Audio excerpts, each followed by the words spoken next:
everyone, and welcome back to Hot Off the Mess. I am your host, Samantha Bush, and we've got some headlines, guys. Of course, I'm going to talk about Potomac, but I really, really want to talk to you about a couple things that have just came up in the news. Hang on, I got to turn my ring light down. I'm going like blind, which is like the most disgusting thing I've ever said. Anyway, wow, just a lot of things going on in Bravo News. Love is Blind News. I was gonna say Love Island. I mean, I really have been loving watching Molly May's pregnancy journey on Instagram. She is a Love Island girly and OG. So that's been really enjoyable, but that's like besides the point. I hope everybody had a really good weekend. I was recovering. I was a little sick last week, like just not feeling my best. Like my brain truly felt like it was melting. I don't know about you guys, but I had COVID back in April.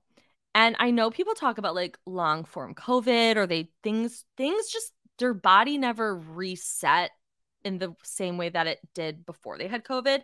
And that's kind of how I feel. Like things have been different. It's like after you have a baby, that's what they say. They're like, your body never really goes exactly back to the way that it was before. Like your hip is over here, like your rib is popping out. I don't know. I mean, I'm not a doctor. What the fuck am I even talking about?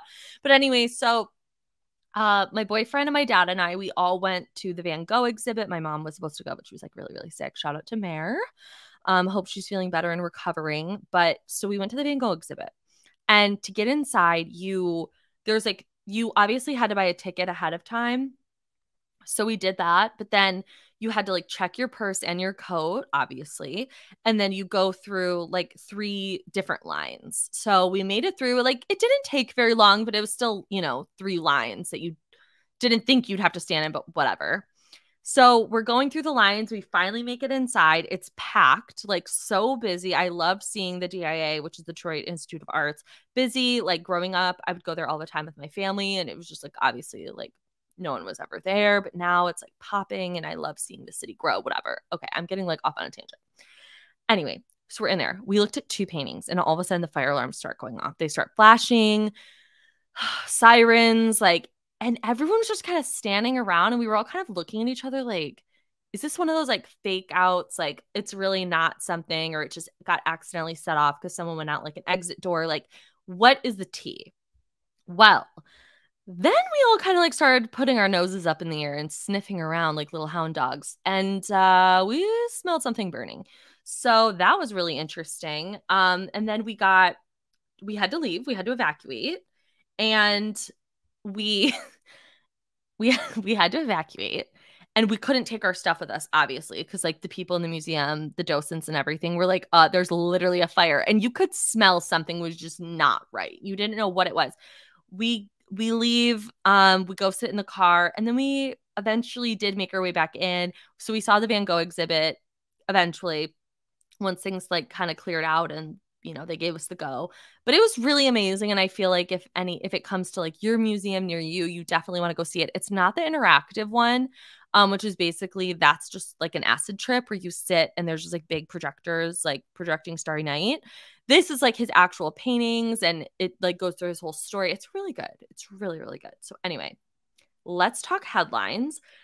First that's on the top of my list is Raven and SK. So for the last few weeks, since it came out that they were together after the reunion, there's been like several girls on TikTok, like basically with receipts, mind you, being like, he was trying to like date me. Like we went on trips together, like while him and Raven were engaged, but he wasn't allowed to say that he was dating anybody for that year and a half that the show wasn't on after it aired. So like they really had no idea that like he was with another girl. And then people were like, oh, that's really weird. And Raven kept like posting stuff with him. So I kind of thought, oh, like then it's, because I feel like Raven's the kind of girl that would like not put up with that shit for 1 second. And she didn't, because the last one was probably the most damning. He was like flying out girls and like going to Miami with them, and like it was just really not a good look, and I'm really disappointed in him, and it just continues to perpetuate my opinion that men just exhibit very gross behavior. And I'm really sad for her, but I know Raven's a strong girl and like she'll get through it. And she did delete all of the photos of them off of her Instagram. Except she did keep the photo of her and his mom, which I thought was like really sweet because it's like, I still like you even though your son's a fucking loser. Anyway. Also, Lisa Hochstein is claiming that she is basically left with nothing. Lenny has completely cut her off. So, in court documents obtained by Page Six exclusively, it says that Lisa tried to buy diapers and food for parties. Oh, excuse me. Lisa claims she tried to buy diapers and food for the party's minor child, but the credit card was declined. Ladies, this is why I just think it's so fucking important to like make sure you know what's going on with like your finances with your spouse or your significant other, because this shit could happen to anybody, honestly. And I just think it's so important that you make sure that you have your own shit, you have it all tidied up in a row, because I'm a little worried about Ashley Darby that he's going to try to pull some shit like this. That's all I'm going to say. I'm a little concerned because, you know, when they decided to get divorced, obviously, I think with Ashley and Michael, it was definitely a mutual decision. But things can turn ugly really quickly. You just never know. So I hope Lisa like gets something and gets the money that she and her children deserve and that she's entitled to. Yeah. Also, Shep Rose is making headlines today just within the Bravo community because he continues to be garbage. Let me read you his post. Okay. So it's a picture of Harry Styles and Pete Davidson, and he quote tweeted, and this is what he says. I guess I'm an old fucker, but I feel like if I walk into a room and these two guys are they're looking like this, I have zero anxiety about trying to get the girl. I mean, zero. I know their resume is impressive, but shrugs. Strip away the celebrity for a second and consider it. Okay, strip away your parents' fucking trust fund from you, and what do we have? Are you kidding, Shepard? This is literally the littlest dick energy thing I've seen in a while. Like, it just goes to show you that he is so fucking out of touch and he has no idea like what women want or what they're attracted to. And he just thinks because he's a tall, rich white man that doesn't wear necklaces that like, oh yeah. Sir, I can fucking promise you that if a man that looked like Pete Davidson or Harry Styles was standing next to you, I wouldn't even know you existed. Okay. I guarantee, and guys, he's getting eaten the fuck up. Rightfully so. I'm not sure if I personally don't think he fired off this tweet like with the intention of like making headlines and getting people talking about him, like a Bethenny per se. But it just goes to show you how fucking ridiculously tone deaf and the confidence of mediocre white men is just, it astounds me. It really does. I was disgusted by that. And it's also just like, I don't really know what even to say about it because I think it's pretty straightforward because it's like, no, that's not it. I'm attracted to a ton of different kind of men. Like I'm attracted to Jonah Hill. I'm attracted to Pete Davidson. I'm attracted to Harry Styles. I'm attracted to Idris Elba. I'm attracted to Chris Hemsworth. Like that stuff, like looks, like obviously like there has to be some sort of physical attraction for sure, but like it's all about like vibes and energy. And Shep Rose, your vibe and energy is not it for me. He looks like a wet cigarette, like one that was like left out in the rain after a pool party. Like that's what he fucking looks like to me. And for him to be like strip away all of their accomplishments and like what do you have? You have two good looking, handsome, funny, charismatic men is what you have. Shep, what the fuck do you have? You're literally sweating out Coors Light. You know, you got those buck teeth. Like, I am just not here for it. And you might say, Sam, don't go for looks. Don't go for looks. That's super low. But you know what? Don't call out my boys like this. Don't call out Harry and Pete. It's where I draw the line, especially Shep. Like, really, really, Shep? Anyway. Moving along. I want to talk about Andy versus Bethenny because this is a feud that it's not technically a feud, but there's definitely something there. So, as you guys probably know, Bethenny started a podcast, basically like a Housewives rewatch podcast. And per Luann on Danny Pellegrino's podcast, Everything Iconic, she was basically like, yeah, because Bethenny tries everything else and fails. So she's obviously got to go back to what made her famous, which was Housewives. Like, it's really, basically, like, it's really pathetic. You know, like, she trashes us, and then this is how she plans to make her comeback and, like, be relevant. And Bethenny, within the last 6 months, has really turned me off to her. And I used to be like a Bethenny stan. Like, anything she did was just like, I thought incredible or really funny. And she was like one of my most like beloved housewives. And now I'm just like, it's so transparent what she tries to do. Like, she tries to just make headlines and tries to be controversial. And she's obsessed with hating on Meghan and Harry. She's obsessed with hating on the Kardashians to the point that it's like, it's getting kind of weird. And the way that she talks is very Trumpian, and it's very, I just don't, I'm not loving the direction that she's going in. And I feel like she's honestly spiraling and like melting down. It's just like the vibe that I'm getting from her social media posts, because it's really strange. And she keeps like calling herself like an accidental influencer because she does those beauty videos on TikTok, which I liked in the beginning, but now I'm like really over because she's got this like crazy filter and ring light and like doesn't even try the product. It's like this whole thing. Anyway. So Bethenny keeps calling herself this accidental influencer. And I'm like, nothing you do is an accident, Bethenny. Like, you know exactly what the fuck you're doing. You know that trying on drugstore products, being a woman worth, $20 million is going to get views, especially because, quote unquote, she's so honest. And it's just like, I don't know. And the guests that she's having on her podcast, like she's having Dave Portnoy on, I'm like, really? Really? Like, it's just like, oh, I just can't. I'm just so, honestly, you guys, I'm so sick of her. But anyway, so Andy said, in quotes, I was surprised at that because she's been trashing the show for the last 3 years. So I was like, she's been talking about that it's so toxic and it's this and every bad thing you can think she has been quoted saying about the show. And now she's doing a Housewives recap podcast. I see her quotes, especially when they were negative about the show. So that's why I was surprised. Yeah, I mean, it is really shocking. And I don't know, like Bethenny is like not the person I want to listen to talk about these things. Like, I think the thing with Tamara and even Teddy is like they're not just saying like the craziest shit to like get you to listen. Like, they're not very clickbaity. Like, they really do a good job at like running down the shows, what's going on. Like, it's very conversational. And with Bethenny, I just feel like it's just very, I don't know. I'm not into it, you guys. I'm really not.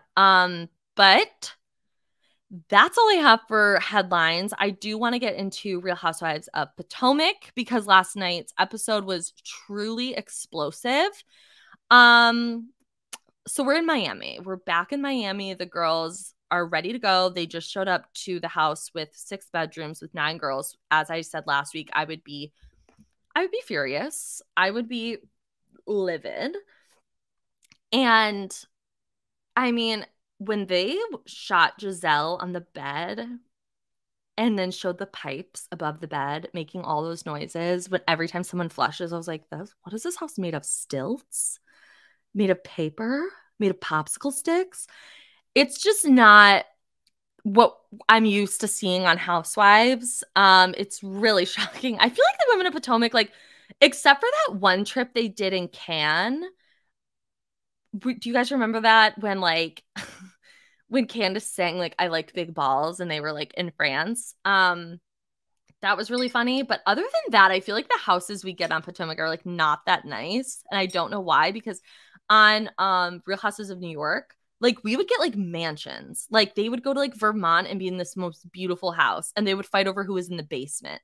They're not fighting over who's got toilet pipes. You know what I'm saying? It's just not working for me. I need these girls to have better accommodations. Bravo, if you're listening, please do something. I need Karen Huger in luxury. They have 5 bathrooms. Mia said there's 5 showers. I was shook. There's 9 girls. 9 high maintenance women. And you're telling me there's 5 showers? That's absolutely just makes no sense. Anyway, then like they kept like cutting away to like housewives by themselves. And they caught Wendy talking about the AC and said that her nipples were crusty. I just want to know what that's about. Why does she have crusty nipples if it's cold?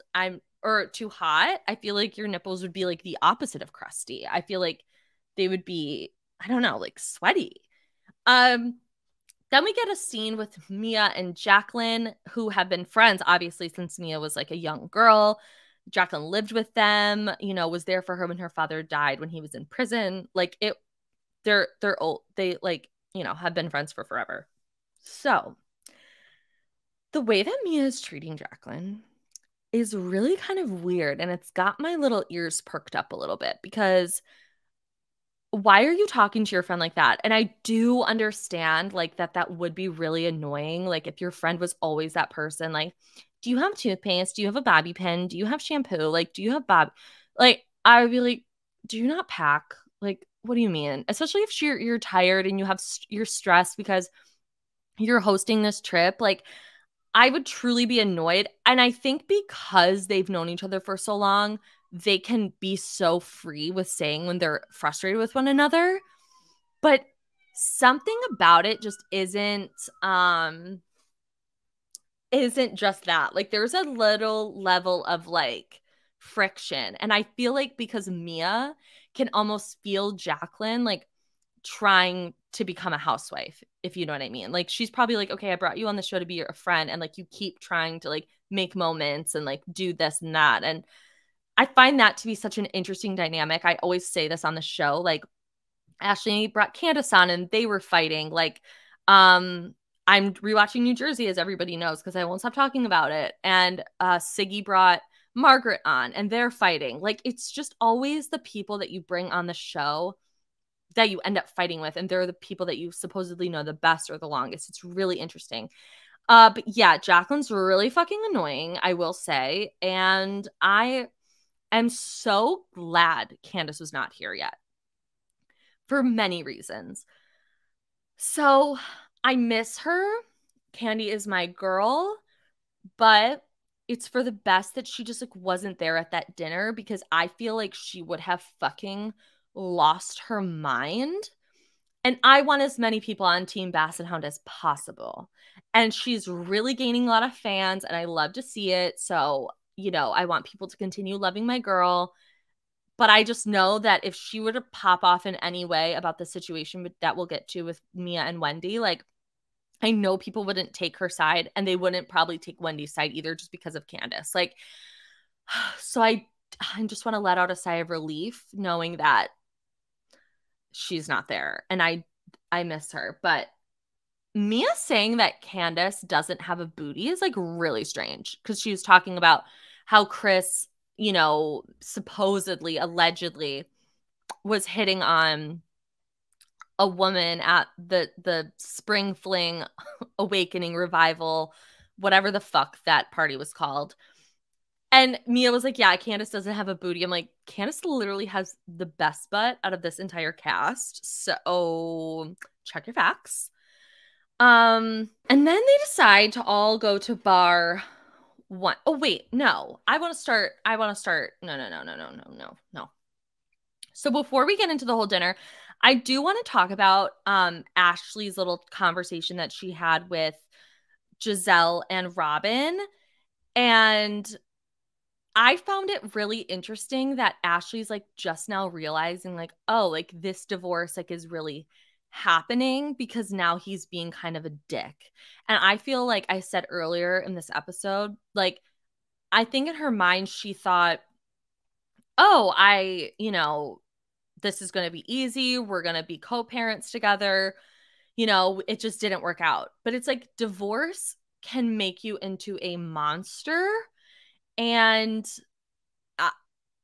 I don't think she was like fully ready for that to happen with Michael because now he's like, where's the bottle? Like, where's this? And she's like, can you just figure the fuck out? Like, I literally was a single mom while you were out being a fucking hussy on the streets.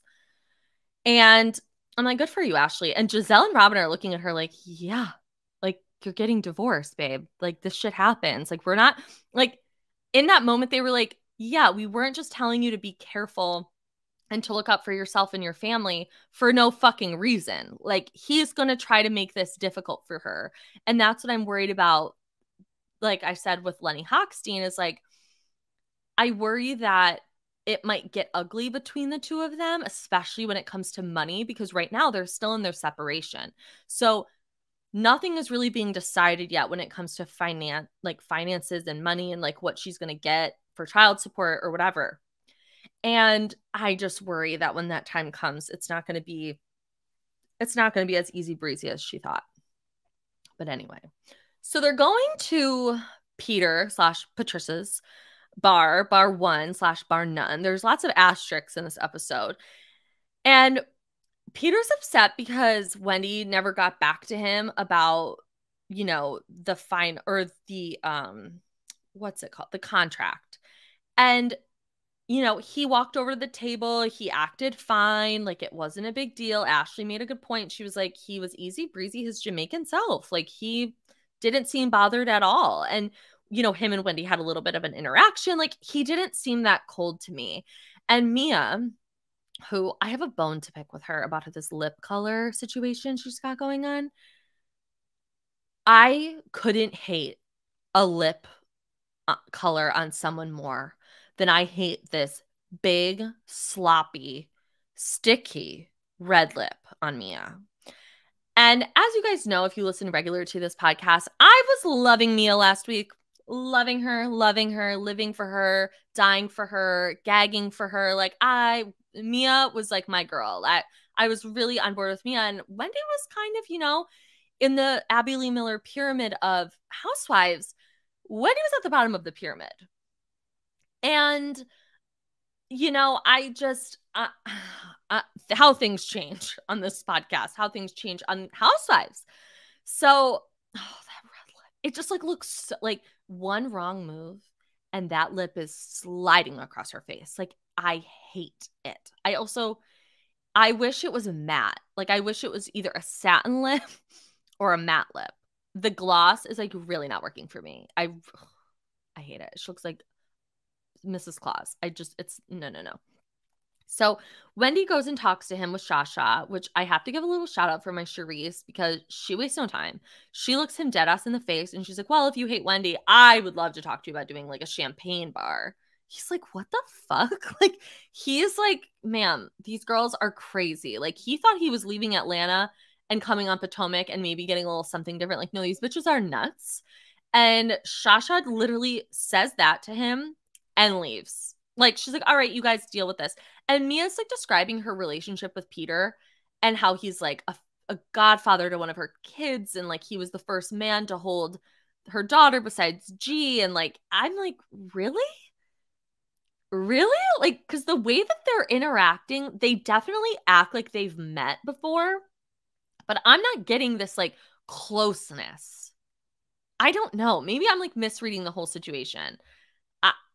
Because I mean, they weren't like pictures. They weren't like hanging out at their house and taking like pictures together. Like, these were like events, like where you take pictures next to other Bravo-lebrities. I don't know. Maybe I'm reading too much into it. I'm not sure. But I was a little surprised. And he basically tells Mia, who's like trying her fucking hardest to find something wrong with Wendy. She like wants there to be a problem with Wendy. It's really weird. And she's just like, can you like tell me what's going on? Like, why are you mad at her? Why do you have beef with her? And he's like, well, like, she just like didn't text me back. And then cut to Wendy in the confessional where she's like, I did.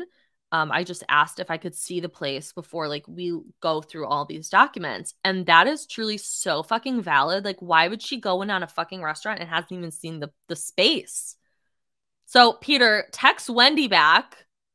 It's insane. Like, Patricia is in the building, truly. That messy ass man just trying to cause problems. And so they start having this conversation at the table where Mia brings up the fact, like, why didn't you text Peter back? And Wendy was like, what are you talking about? And Mia was just like, well, why would you not let him know that you were coming to Miami? Why would you not tell him that? But he's like, I don't need to tell men that I'm coming to Miami. And I think Mia really thought she was doing something, and I'm glad Wendy called her out because she's like, what the fuck are you doing right now? Like, you're literally reaching for something to be like, you want a problem with Wendy at this point. And Wendy was like just reacting in the same way I think a lot of these women would be like, why would I let another man know that I'm coming to Miami? Giselle didn't even want to be in the same vicinity as another man. Why would Wendy, who's married, text another man and be like, hey, I'm coming to Miami. Like, let's meet up. Like, she doesn't want to meet up with him. He didn't text her back. Why is this such a fucking issue? I don't get it.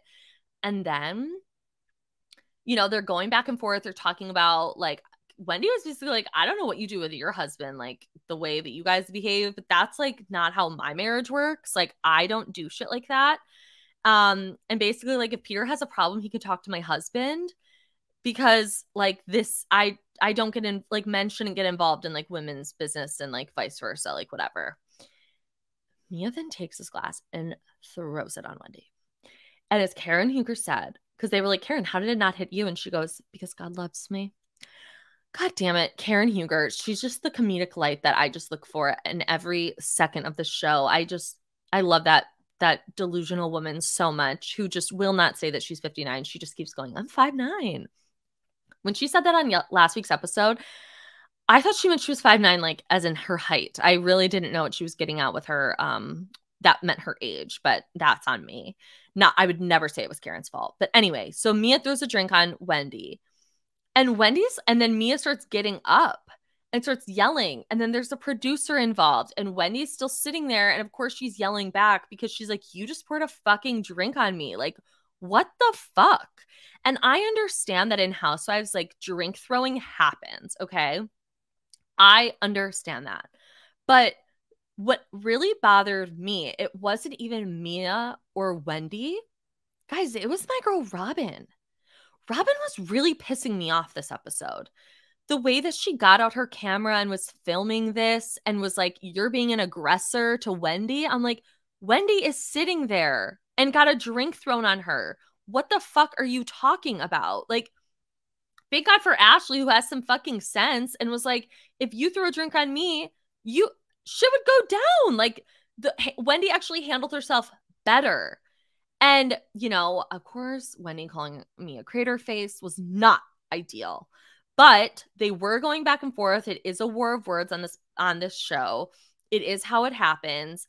But Mia didn't have to escalate it to that point.